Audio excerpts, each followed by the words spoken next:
Quand allez-vous en France? Demande le journaliste, une question simple en apparence, mais qui porte en elle des siècles de douleur et de fierté. Abdelmadjid Tebboune, président de l'Algérie, se redresse dans son siège, son regard fixe, inébranlable. Avec une assurance indomptable, il lâche une réponse qui claque comme un coup de tonnerre.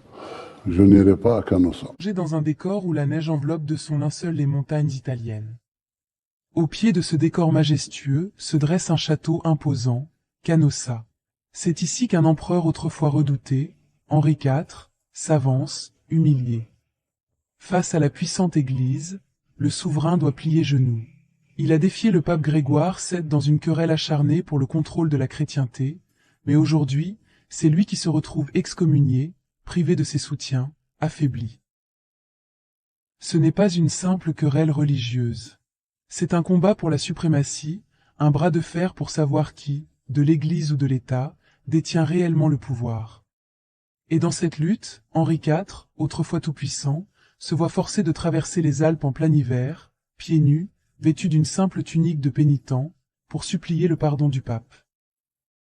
3 jours durant, l'empereur attend, en plein froid, humilié, désarmé. Un acte de soumission que l'histoire n'oubliera jamais. Canossa devient alors un synonyme d'abdication, de capitulation.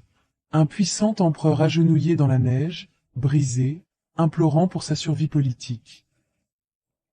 Mais cette scène historique n'est pas sans rappeler la situation actuelle de nombreux dirigeants africains. Comme Henri IV, il se retrouve à genoux devant l'ancien colonisateur, notamment la France, non plus par conviction mais par calcul.